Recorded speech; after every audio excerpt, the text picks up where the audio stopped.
In the year 2020, the cost of college is significantly more than the starting salary that the college graduates received.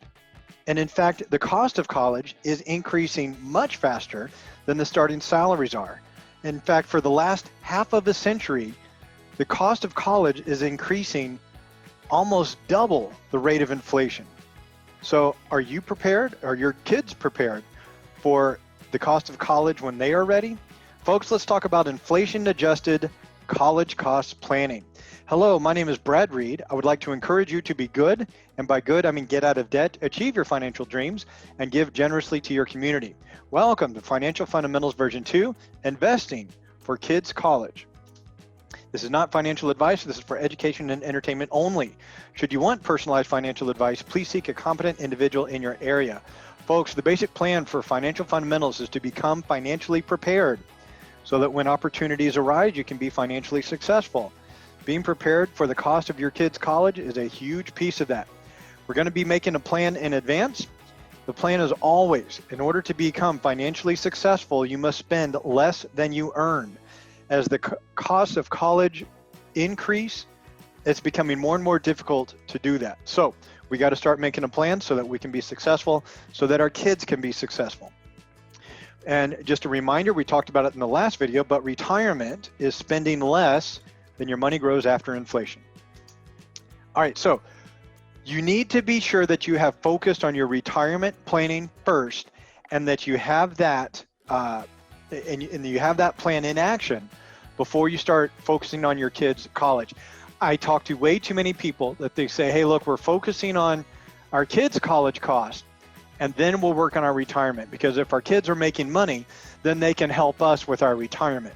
And I don't know any parents that want to burden their kids with their retirement, but even if they don't, even if they take out a mortgage for a house, how is your child supposed to have a happy, successful life if they know that their parents are having a miserable retirement because they spent all of their money, which should have been saved for retirement, on the child's college cost? So ensure your retirement needs are on track before investing in your children's college funds. And then there's a link to a spreadsheet that we talked about in the previous video on how to make sure your retirement is on track. And also, the probability of needing a fully funded college fund is significantly less than needing a retirement account. Folks, 85% of people in the United States of America, they reach retirement age. But only 66% of high school graduates enter college, and of those that enter college, 47% never graduate. Now, I'm sure if you're like my parents or if you're like me, you have the mentality that if my child will finish college, that will happen. But do you think 47% of college students that got into college said, I will finish? Or do you think, we'll see, maybe not? So folks, surprises happens, life happens. There are life events that we cannot prepare for, but realize the statistics show that 47% of college students never graduate, but 85% of people need a retirement account, okay? Focus on retirement first, then worry about your kids' college funds.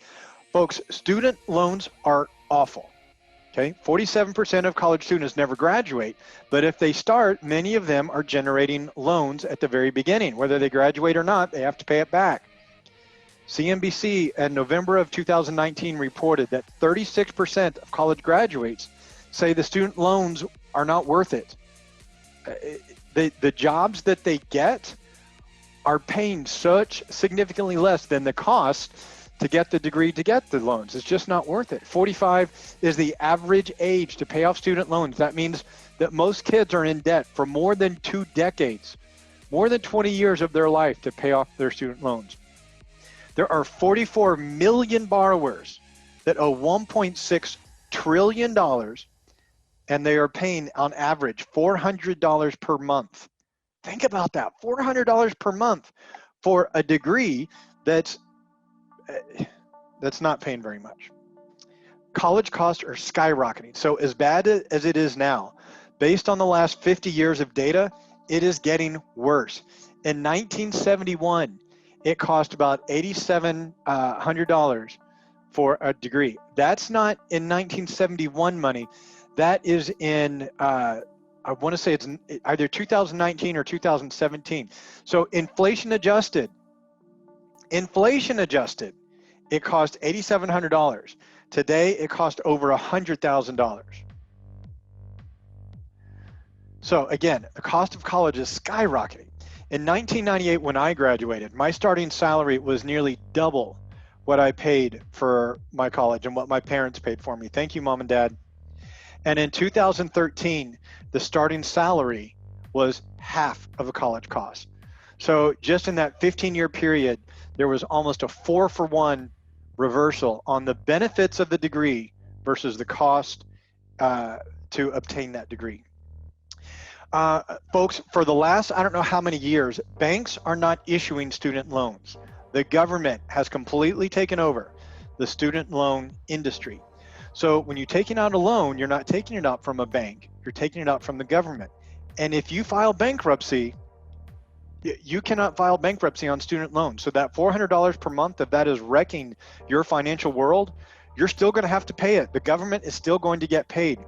Senior citizens owe $36 billion with a B in student loans, and the government is garnishing their Social Security payments. Okay, the government is going to get paid. The government is ruthless. In fact, I heard an interesting factoid.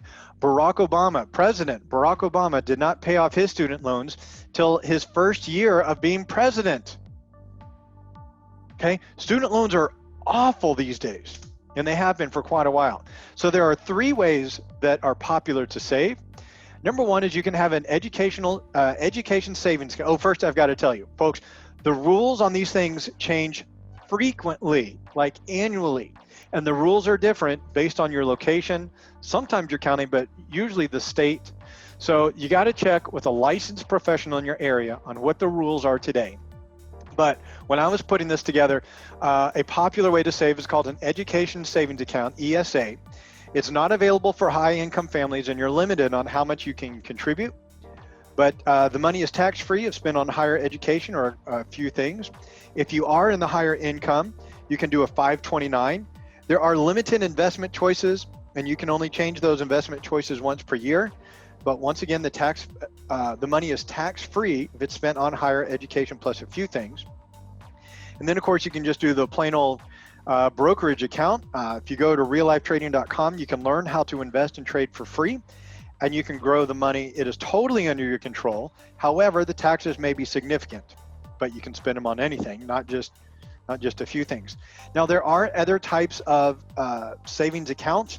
There's one that people like called an UTMA, which is a Universal Transfer to Minors Act. So you put money in the account, but the problem is, as soon as your child turns 18, they get the money.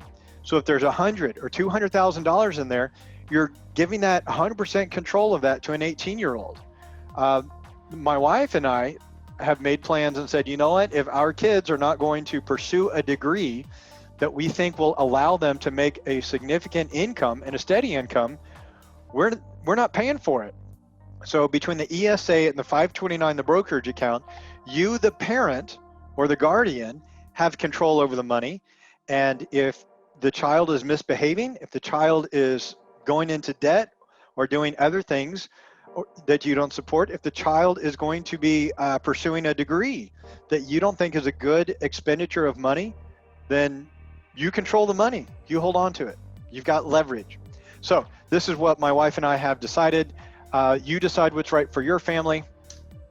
But here are some tips and tricks. The in-state public school is just as good as the out-of-state private school, okay? Don't pick a school just because it's got a pretty campus or a good football team or has a famous reputation.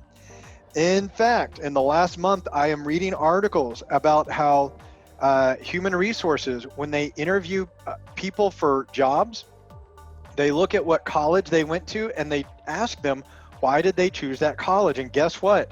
If the person paid an absorbent amount of money to go to the fancy school with the fancy name, that is actually a deduction. That's a minus. They figure this person doesn't have common sense and is not a good hire. If they went to the really fancy school with a big name and spent lots of silly money.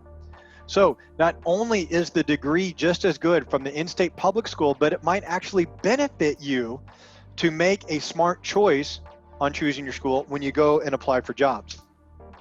Community colleges are cost 90% less than even that in-state public school.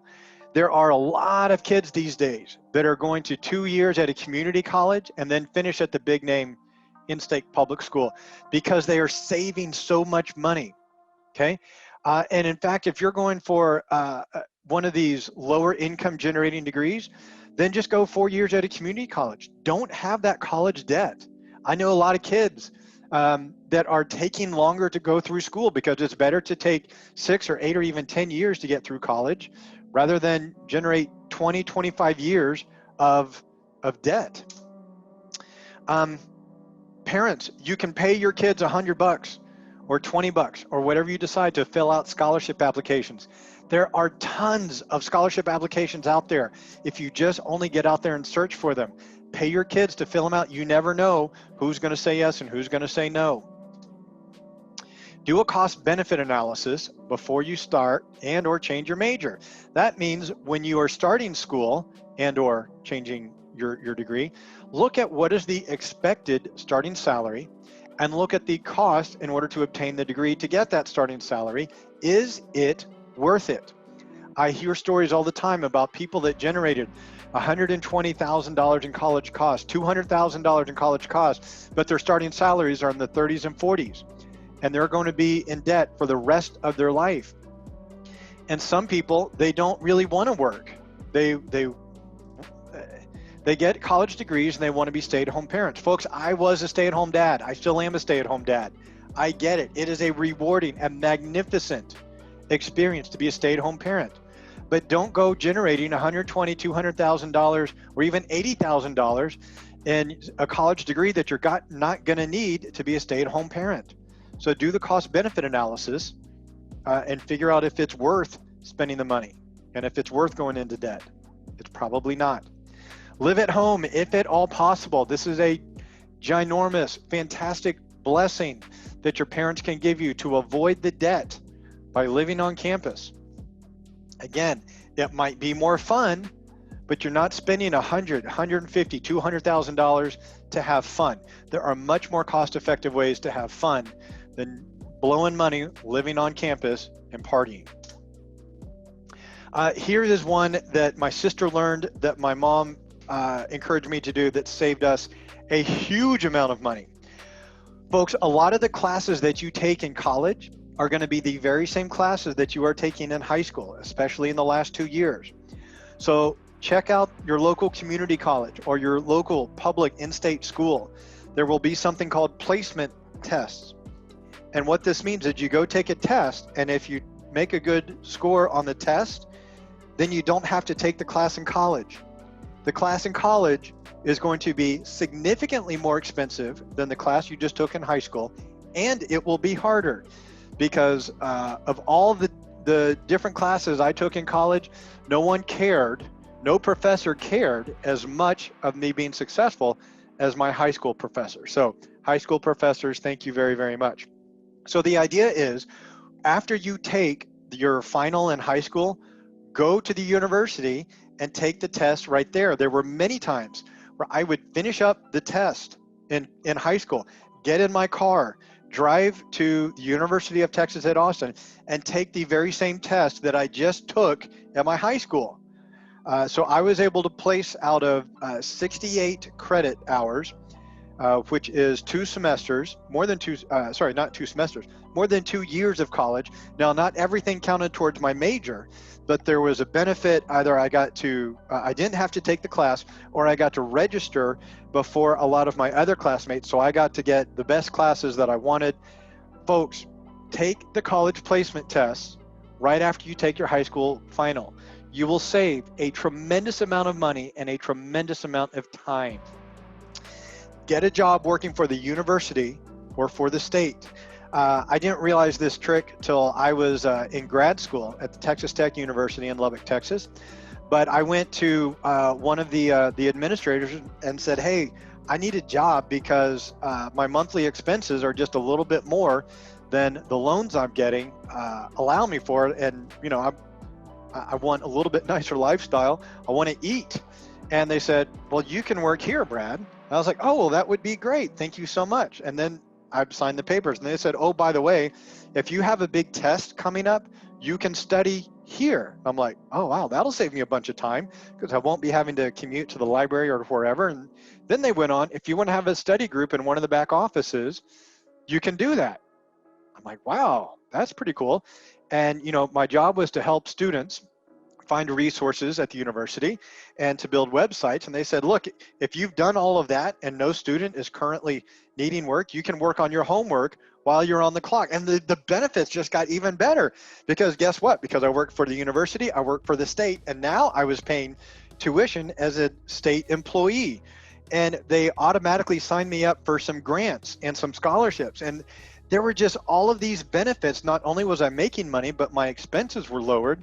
I got to work. I got to get paid to do my home. It was just incredible. So if you are a student and you are looking for a job, which I highly recommend that you do, see about getting a job working for the university or the state. Get a job to pay for your school. Now, this sounds pretty fancy, and it is freakishly awesome. A lot of these big Fortune 100 companies, the big companies, you can get an entry-level job. You might be working on the assembly line. You might be answering phones for a living, but they will pay you to school. Usually you have to sign an agreement that after you get your degree, you work there for 3 to 5 years, but they will pay you to go to school. It's not that you pay and then they pay you, as they will pay you to work while you are obtaining your degree. They will pay for your degree. So if you have a big company in your area, start doing research. Who will pay for your college education while they are paying you to work for them? It is a tremendous benefit. It sounds too good to be true. It's not. And then, of course, you can serve in the armed forces. I did not serve. There are times where I look back and wish that I did, but everything that happened in my life happened for a reason. I live a very blessed life right now. And I do offer services to members of the armed forces to help them learn how to trade, help them learn these tricks. I am very, very thankful for everyone who does serve in the armed forces. And my dad served and my uncle served.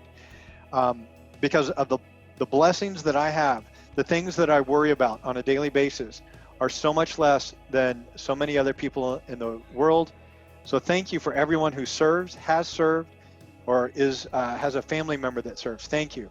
It is an honorable thing to do. If you have enjoyed the benefits based on those who serve, you can step up and serve as well. And there are huge benefits where the armed forces will pay for your college education. So take a look at these tips and tricks. There are more. Don't forget the one that you don't have to graduate in 4 years. Pay for it as you go. Take 4, 6, or 8 years and just graduate with no debt. Be ahead of the game. You know a spreadsheet was coming, right? Of course there's a spreadsheet coming. You can find the link down in the description box below, or if I can figure out the technology, there will be one appearing on the screen. But on the spreadsheet, you will type the appropriate information in the yellow boxes, just like you did for the retirement spreadsheet. What's the current year? When will your child start college? How many years will they be going to college?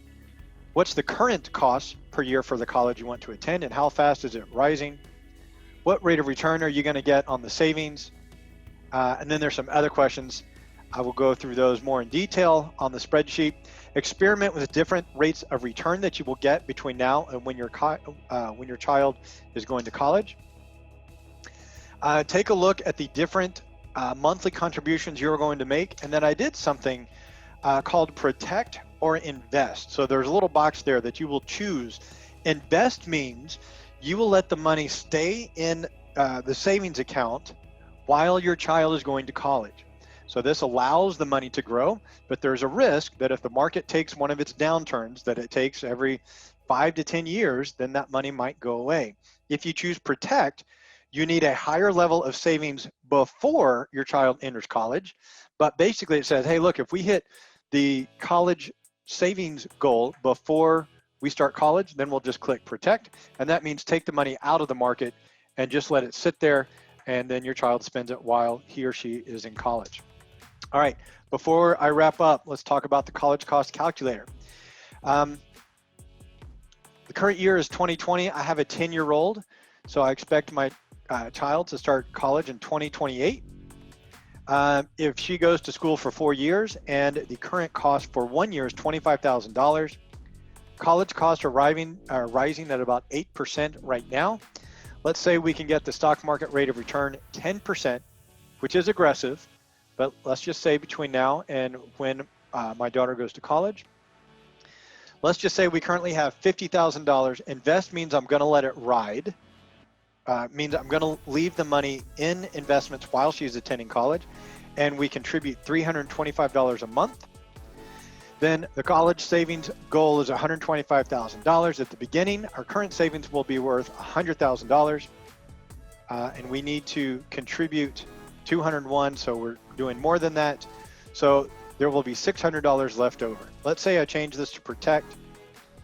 Then it says we're going to be short $56,000. There is a spreadsheet down here that shows how much money the savings will grow to, how much comes out due to college costs. So play with the numbers, play with different rates of return, and decide what you need. Notice if I go from 8% to 15%, all of a sudden, boom, we have hit the what is currently required. And let me change that to $5. Even if I just contribute $5 and we get these numbers, there will be $12,000 left over for a first house, mortgage, or whatever my child can spend the money on tax-free at that time. So come over here, use the spreadsheet, figure out the plan that works best for you, and then make a plan. How are you going to invest for your kids' college? How much are you going to put monthly? And use those tips and tricks to save some cost. Folks, make that plan with your financial accountability partner, your spouse, your partner, your mentor, your father, your child, whomever your financial accountability partner is. Continue watching Financial Fundamentals version 2 videos. Start building that stock trading skill if you haven't already at www.reallifetrading.com. Folks, let me say this one more time. Prioritize your retirement over your kids' college. If you don't understand why, back up, start this video over. I am very, very passionate that it is crucial that you get your retirement, your inflation-adjusted retirement plan in order and working before you start contributing to your kids' college accounts. If you have any houses in your neighborhood or other neighborhoods with boarded up windows, call me, let me know. If I can buy that house, I will give you a finder's fee, and then I will renovate that house. It will no longer be a location for crime to occur in that neighborhood. It'll bring up everyone else's property values, and it'll generate tax revenue for the local schools and first responders. It's a win-win all the way around. Folks, if you have questions, email me, bradreed@winwinfinancialsolutions.com, or email me, brad@reallifetrading.com. Thanks for watching these videos, and as always, invest on logic, not on hope. Have a good one, everybody.